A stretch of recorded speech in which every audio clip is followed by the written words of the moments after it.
اچھا، کیا کبھی کسی نے یہ سوچا ہے کہ یہ جو رات گئے اسمارٹ فون پر بے مقصد ویڈیوز اسکرول کرنے کی ہماری عادت ہے نا، اس کا اور مطلب رومی سلطنت کے زوال یا بغداد کی تباہی میں کوئی بہت گہرا اور براہ راست تعلق ہو سکتا ہے؟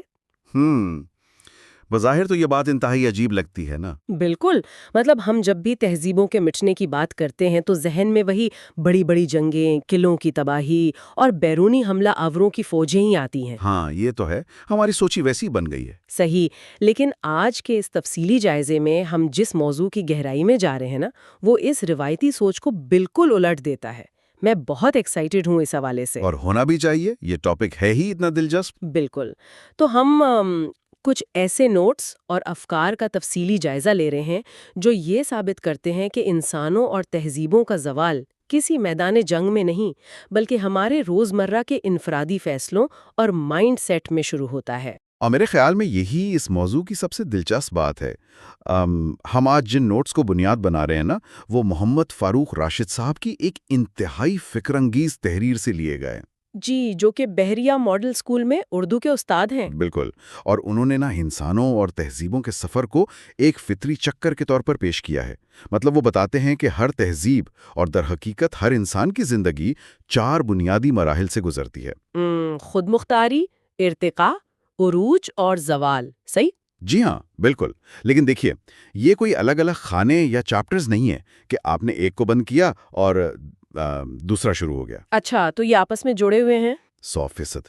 یہ ایک زنجیر کی طرح آپس میں جڑے ہوئے ہیں، یعنی اگر شروعات میں ہی کوئی سکم رہ جائے تو اس کا اثر سیدھا زوال کی رفتار پر پڑتا ہے۔ تو آج ہمارا مشن بھی یہی ہے کہ ہم اس زنجیر کے میکانزم کو اچھی طرح سمجھیں۔ مطلب ہم صرف یہ نہیں دیکھیں گے کہ تاریخ میں کیا ہوا، بلکہ یہ سمجھنے کی کوشش کریں گے کہ وہ کیوں اور کیسے ہوا۔ بالکل، اور سب سے بڑھ کر یہ کہ آج کے اس جدید دور میں یہ تمام باتیں ہمارے لیے کیا معنی رکھتی ہیں۔ صحیح بات ہے۔ تو اگر ہم اس سفر کی ابتدا کی بات کریں، جسے مصنف نے خود مختاری یعنی آٹونومی کہا ہے، تو عام طور پر ہم اسے صرف سیاسی آزادی سمجھ لیتے ہیں۔ ہاں، یہ ہماری بہت بڑی غلط فہمی ہے۔ جیسے 1947 میں پاکستان بنا، ایک ملک کا نقشہ مل گیا اور ہم نے سمجھا کہ بس خود مختاری مکمل ہو گئی۔ دیکھیں، جغرافیائی آزادی یقیناً پہلا قدم ہے، اس سے انکار نہیں کیا جا سکتا، لیکن مصنف کے نزدیک حقیقی خود مختاری کا تصور اس سے کہیں زیادہ وسیع اور گہرا ہے۔ وہ کیسے؟ ذرا اس پر روشنی ڈالیں۔ انہوں نے اس بات پر بہت زور دیا ہے کہ جب تک فکری، معاشی اور اخلاقی آزادی حاصل نہ ہونا، تب تک کوئی بھی جغرافیائی آزادی بے معنی سی رہتی ہے۔ یعنی صرف زمین کا ٹکڑا کافی نہیں ہے؟ بالکل نہیں۔ خود مختاری کا اصل میکانزم یہ ہے کہ کیا آپ اپنے فیصلے، مطلب اپنے ضمیر، اپنی اقدار اور اپنے وسائل کی بنیاد پر کرنے کے قابل ہیں یا نہیں۔ صحیح۔ اب فرض کریں ایک قوم کے پاس اپنا جھنڈا تو ہے، لیکن اس کی معیشت کا سارا دار و مدار بیرونی قرضوں پر ہے، اور اس کے تعلیمی یا سماجی نظریات کسی اور کلچر سے مستعار لیے گئے ہیں، تو وہ قوم خود مختار کیسے ہوئی؟ وہ تو محتاج ہوئی۔ بالکل، وہ محتاج ہے، اور محتاجی کبھی بھی خود مختاری نہیں ہو سکتی۔ اس کو اگر ہم آج کے دور کے ایک عام انسان کی سطح پر لا کر دیکھیں تو مجھے لگتا ہے کہ فکری محتاجی کی اس سے بڑی مثال کیا ہوگی کہ آج ہم اپنے چھوٹے چھوٹے کاموں کے لیے، یہاں تک کہ ایک ای میل لکھنے یا کوئی آئیڈیا سوچنے کے لیے بھی مکمل طور پر آرٹیفیشل انٹیلیجنس پر انحصار کرنے لگے ہیں۔ واہ، کیا زبردست بات کی آپ نے! بالکل ایسا ہی ہے۔ مطلب میں یہ سوچ رہی تھی کہ کیا ہم اپنی سوچنے کی صلاحیت کو آؤٹ سورس کر کے دراصل اپنی فکری خود مختاری نہیں کھو رہے؟ یہ ایک بہت اہم اور بروقت سوال ہے۔ دیکھیں نا، جب آپ سوچنے کا عمل کسی اور چیز کے حوالے کر دیتے ہیں، چاہے وہ کوئی مشین ہو یا کوئی اور انسان، تو آپ کا دماغ وہ مسل استعمال کرنا چھوڑ دیتا ہے جو مسائل کو حل کرنے کے لیے درکار ہے۔ اور وہ مسل کمزور ہو جاتا ہے۔ بالکل، مصنف کا نقطہ بھی یہی ہے کہ محتاجی، چاہے وہ معاشی ہو یا فکری، وہ ہمیشہ انسان کو کمزور کرتی ہے۔ جب آپ کے فیصلے کوئی اور کر رہا ہو یا آپ کے وسائل کی ڈور کسی اور کے ہاتھ میں ہونا، تو آپ اپنی بنیادی کھوکھری کر رہے ہوتے ہیں، اور ایک کمزور بنیاد کے ساتھ آپ اس فطری چکر کے اگلے مرحلے میں داخل ہی نہیں ہو سکتے۔ جو کہ ارتقاء یعنی ایولیوشن ہے۔ اچھا، میرے ذہن میں یہاں ایک بڑی دلچسپ سی تشبیہ آ رہی ہے۔ جی بتائیے۔ حقیقی خود مختاری بالکل ایسی ہے نا جیسے کوئی نوجوان اپنے والدین کا گھر چھوڑ کر الگ رہنے لگے۔ بظاہر وہ آزاد ہے، اس کے پاس اپنے گھر کی چابیاں ہیں، بالکل۔ لیکن اگر اس کا کرایہ یعنی اس کی معاشی محتاجی اور اس کے کریئر کے فیصلے جو کہ فکری محتاجی ہے وہ ابھی بھی کوئی اور کر رہا ہے، تو کیا وہ واقعی خود مختار ہے؟ بہت خوبصورت مثال ہے۔ وہ قطعی طور پر خود مختار نہیں ہے، اور یہاں سے ایک بہت گہرا کنیکشن بنتا ہے ہمارے اگلے مرحلے کے ساتھ۔ جی، ارتقاء کی طرف۔ بالکل۔ فرض کریں ایک شخص یا ایک قوم کسی نہ کسی طرح وہ حقیقی خود مختاری حاصل کر ہی لیتی ہے، ان کے پاس اپنے گھر کی چابیاں آ گئی ہیں اور وہ اپنے فیصلے خود کر سکتے ہیں۔ تو اب کیا وہ آرام سے صوفے پر بیٹھ کر زندگی گزار سکتے ہیں؟ یہی تو مسئلہ ہے، وہ ایسا نہیں کر سکتے۔ انہیں اگلی صبح اٹھ کر سروائیو کرنا ہے، اور وہ جو سروائیول کا میکینزم ہے نا، وہ مسلسل آگے بڑھنے کا نام ہے، جسے ہم ارتقاء کہتے ہیں۔ لیکن ارتقاء کو تو عام طور پر صرف بڑی بڑی عمارتیں بنانے یا سائنسی ایجادات تک محدود سمجھا جاتا ہے نا؟ ہاں، اور یہ ایک اور غلط فہمی ہے۔ مصنف نے بہت خوبصورتی سے واضح کیا ہے کہ ارتقاء دراصل مسلسل سیکھنے، حالات کے مطابق خود کو ڈھالنے اور نہ صرف مادی بلکہ اخلاقی اور روحانی طور پر بہتر ہونے کا ایک نہ رکنے والا عمل ہے۔ یعنی یہ ایک کنٹینیوس پروسیس ہے۔ بالکل۔ جو انسان یا قوم یہ سمجھ لیتی ہے نا کہ بس اس نے سب کچھ سیکھ لیا ہے اور اب اسے مزید کسی تبدیلی کی ضرورت نہیں، وہ دراصل اسی لمحے زوال کی طرف اپنا رخ موڑ لیتی ہے۔ اچھا، یہاں نا مجھے ایک بات یاد آ رہی ہے جو نوٹس میں تھی۔ مصنف نے ارتقاء کے اس عمل میں نظام تعلیم پر بڑی کڑی تنقید کی ہے، اور وہ کافی چبھنے والی بھی ہے۔ جی، انہوں نے خاص طور پر یہ جو ہمارا رٹا سسٹم ہے نا اور صرف امتحان پاس کرنے کی ذہنیت، اس کا تفصیلی ذکر کیا ہے۔ تو میرا سوال یہ ہے کہ ایک طالب علم کا کوئی مضمون رٹ کر پاس کر لینا کس طرح صدیوں بعد پوری ایک تہذیب کے زوال کا باعث بن سکتا ہے؟ مطلب اس کے پیچھے کیا سائنس یا لاجک ہے؟ یہ بات تھوڑی سمجھنے والی ہے۔ دیکھیں، اس کی لاجک کو سمجھنا بہت ضروری ہے۔ جب آپ کا نظام تعلیم صرف یادداشت کو ٹیسٹ کرتا ہے نا، اور سوال پوچھنے یا تنقیدی سوچ جسے ہم کرٹیکل تھنکنگ کہتے ہیں اس کی حوصلہ شکنی کرتا ہے، تو وہ دراصل دماغ کو کیا سکھا رہا ہوتا ہے؟ شاید یہی کہ بس جو لکھا ہے اسے مان لو۔ بالکل۔ وہ سکھا رہا ہوتا ہے کہ ہر مسئلے کا کوئی نہ کوئی پہلے سے موجود اور رٹا ہوا جواب ہوتا ہے، آپ کو خود سے کچھ سوچنے کی ضرورت ہی نہیں ہے۔ اوہ، صحیح۔ اب ذرا تصور کریں، جب 20 یا 30 سال بعد اس قوم پر کوئی بالکل نیا اور غیر متوقع معاشی یا سماجی بحران آتا ہے تو وہ پوری نسل فریز ہو جاتی ہے۔ کیونکہ ان کے پاس اس نئے مسئلے کا کوئی رٹا ہوا جواب نہیں ہوتا۔ ایگزیکٹلی۔ ان کے دماغوں کو کبھی نئے اور انوکھے حل تخلیق کرنے کی ٹریننگ ہی نہیں ملی ہوتی۔ وہ بس کسی مسیحا کے انتظار کرتے ہیں جو انہیں پکی پکائی ہدایات دے سکیں۔ کتنی گہری بات ہے۔ یہ وہ لمحہ ہوتا ہے جہاں ارتقاء کا انجن مکمل طور پر بند ہو جاتا ہے۔ تخلیقی سوچ کی موت ہی دراصل تہذیب کی موت کی شروعات ہے۔ واہ، یہ بات تو اندر تک ہلانے والی ہے۔ یعنی اگر اساتذہ طلبہ کو سوال کرنے کی آزادی نہیں دے رہے تو وہ صرف ایک کلاس روم کا نقصان نہیں کر رہے، وہ دراصل پوری تہذیب کی بنیادیں کھوکھلی کر رہے ہیں۔ بالکل ایسا ہی ہے۔ لیکن یہاں میں ایک چیز پر نا تھوڑا سا اختلاف کرنا چاہوں گی، یا کہہ لیں کہ پش بیک دینا چاہوں گی۔ جی ضرور۔ دیکھیں، مصنف کہتے ہیں کہ جو سیکھنا چھوڑ دے وہ زوال کی طرف جاتا ہے اور ہمیں مسلسل ارتقاء کے عمل سے گزرنا ہے۔ لیکن کیا یہ ہر وقت، مطلب 24 گھنٹے اپنے آپ کو بدلتے رہنا، مسلسل ایک دوڑ میں لگے رہنا، کیا یہ انسانوں کے لیے تھکا دینے والا نہیں ہے؟ اچھا سوال ہے۔ میرا مطلب ہے، کیا کوئی تہذیب یا انسان اتنی محنت کے بعد تھوڑی دیر کے لیے رک کر سستانا نہیں چاہ سکتا؟ مطلب ایک بریک تو بنتا ہے نا۔ دیکھیں، آپ کا یہ کنسرن بالکل بجا ہے، اور بظاہر ایسا ہی لگتا ہے کہ انسان کو ایک بریک کی ضرورت ہونی چاہیے، لیکن مصنف یہاں کسی کارپوریٹ ریٹ ریس کی بات نہیں کر رہے۔ اچھا، تو پھر وہ کس دوڑ کی بات کر رہے ہیں؟ وہ کائنات کے ایک بنیادی اصول کی بات کر رہے ہیں۔ اسے نا یوں سمجھیں کہ دنیا اور وقت کا پہیہ کبھی ساکت نہیں رہتا۔ فرض کریں آپ ایک ایسی ٹریڈ مل پہ کھڑے ہیں جو مسلسل چل رہی ہے۔ صحیح ہے۔ تو آپ کا یہ فیصلہ کہ اچھا میں تھوڑی دیر کے لیے قدم روک کر آرام کر لوں، کیا یہ آپ کو وہیں کھڑا رکھے گا؟ نہیں، ظاہر ہے میں دھڑام سے پیچھے جا گروں گی۔ بالکل۔ کائنات مسلسل بدل رہی ہے، نت نئے چیلنجز آ رہے ہیں۔ ایک جگہ رک جانے کا مطلب سکون نہیں ہے، اس کا مطلب ہے کہ آپ ارد گرد تیزی سے بدلتی ہوئی دنیا سے کٹ گئے ہیں اور پیچھے رہ گئے ہیں۔ واہ، یہ ٹریڈ مل والی تشبیہ سے نا بات بالکل صاف ہو گئی۔ یعنی آپ کا سکون ہی آپ کی موت بن سکتا ہے اگر آپ نے خود کو اپڈیٹ کرنا چھوڑ دیا۔ 100%۔ تو جب ایک قوم خود مختاری کی مضبوط بنیاد پر مسلسل تنقیدی سوچ اور ارتقاء کے عمل سے گزرتی ہے تو وہ لامحالہ اس بلندی پر پہنچتی ہے جسے ہم عروج کہتے ہیں، رائٹ؟ جی بالکل، اور تاریخ میں اس عروج کی بے شمار شاندار مثالیں موجود ہیں۔ مصنف نے اپنے نوٹس میں بغداد، قرطبہ اور سمرقند کا حوالہ دیا ہے۔ ہاں، وہ اسلامی تاریخ کا ایک سنہرا دور تھا۔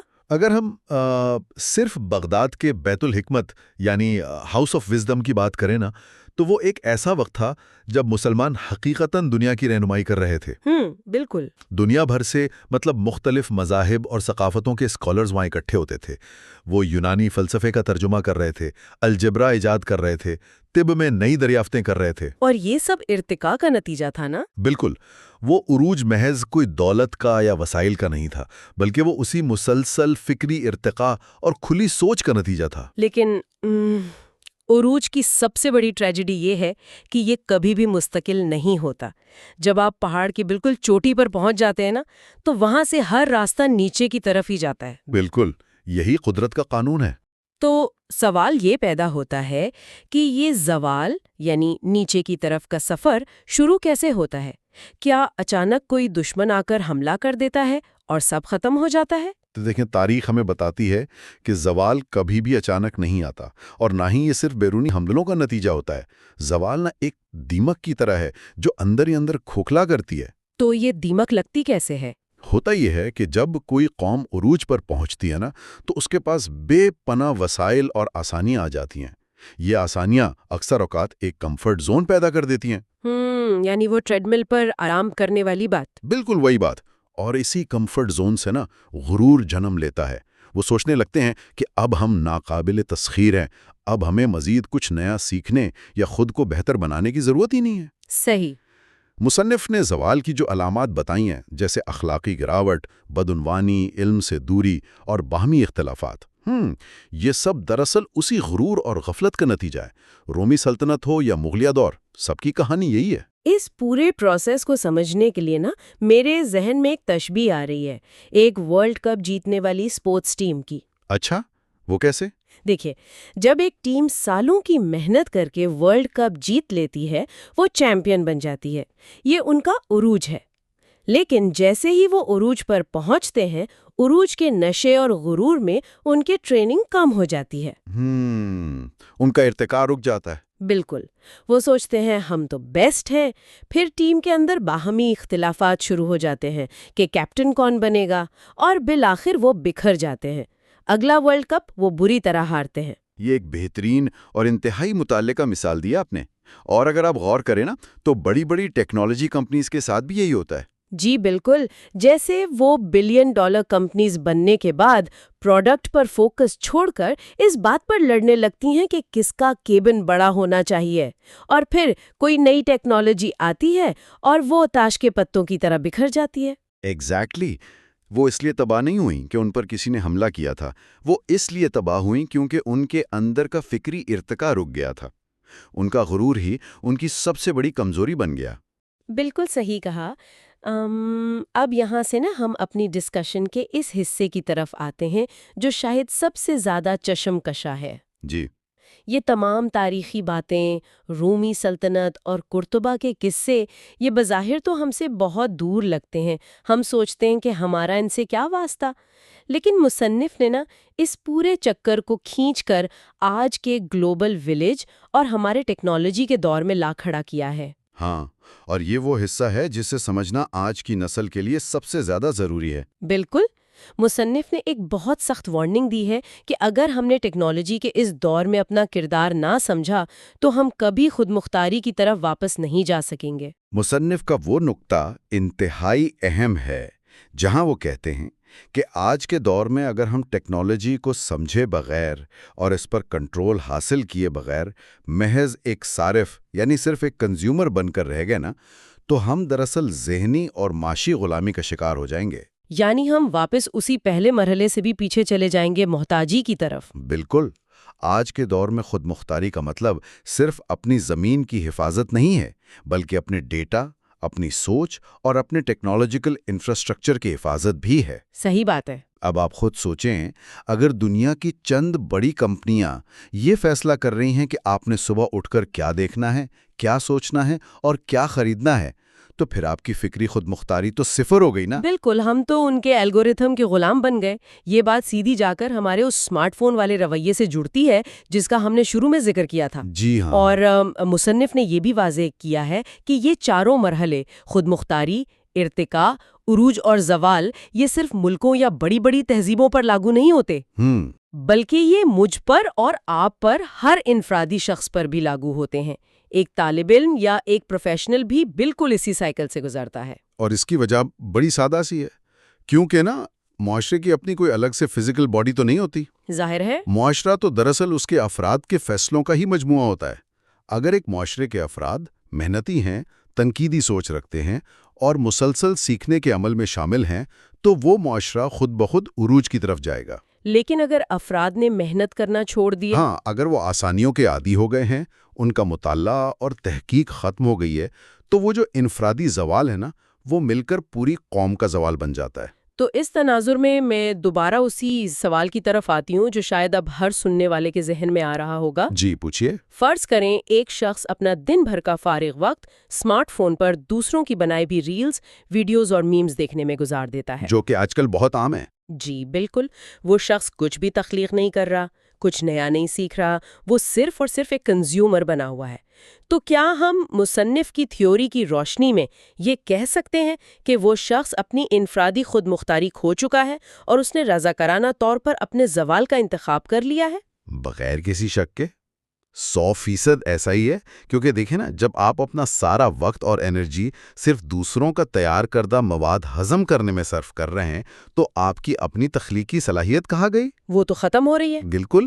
آپ کی توجہ مرکوز کرنے کی قابلیت، جسے ہم اٹینشن سپین کہتے ہیں، اور آپ کی فکری مشق، وہ سب ختم ہو رہی ہے۔ آپ کا انفرادی ارتقاء وہیں رک گیا ہے۔ اور جیسا کہ ہم نے اس پوری ڈسکشن میں بار بار یہ اسٹیبلش کیا ہے کہ ارتقاء کے رکنے کا ایک ہی مطلب ہے، اور وہ ہے زوال کا آغاز۔